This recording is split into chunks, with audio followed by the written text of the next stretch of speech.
எங்கள நாங்க காலையில வந்து பழைய பார்த்துட்டு போயிட்டு குழப்பம் போட்டு வந்துட்டேன். நீ போய் எங்க போட்டு வந்துட்ட? ஆமா ஆமா நீ ஏதோ பாத்து போறீங்க.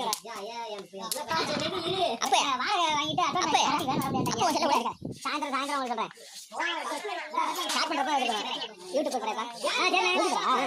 என்ன 5 வருஷமா இருக்கா? என்ன சேனல் சொல்றேன். சொல்லிட்டு இருக்கேன். அப்படியா நீ வாங்குறீங்களே? இது எத்தனை வருஷமா இருக்காப்ல? ஏய் பாரு எங்க போறா? எந்த வேலைனாலும் வேற ஏதாவது சம்பாதிக்கலாமா? எப்படி சம்பாதிக்கலாம்? சட்டை வைக்க போறா நீ? எப்படி இது ஒரு வேற மட்டும் கூட வீடியோ அதுல 10000. ஆமா எங்க முடியும்? என்ன இடம் பாரு. நீ போய் எங்க போட்டு வந்துட்ட? ஆமா ஆமா நீ ஏதோ பாத்து போறீங்க. அப்ப வாங்க வாங்கிட்டு அப்ப அட்வான்ஸ் வரதா இல்லையா? நீயே தரல இல்லையா? அவன் போட்டா கூட்டாளியோட போயிட்டான். அவரே யாரோ திட்டாரே அப்போ செல்ல போறா. ஒரே ரெண்டாவது நான் கேக்குறீங்க. யார் எங்கள நாங்க காலையில வந்து பழைய பார்த்துட்டு போயிட்டு குழப்பம் போட்டு வந்துட்டேன். நீ செவை எடுத்து போறா. அப்படியே சும்மா வரல நாட்ல உள்ள கேட்டலாம் உடம்பு வயிறு வந்துறாங்க. ஏன் போய் 24 வரமா? இங்கலாம் தெரியல. வீட்ல போய் அவள எல்லாம் எல்லாத்தையும் பிரிச்சு போட்டு வந்திருக்கீங்க. அப்படி ஒளிஞ்ச காய. இத பாரு அவளை பிரிச்சு போட்டு பாரு.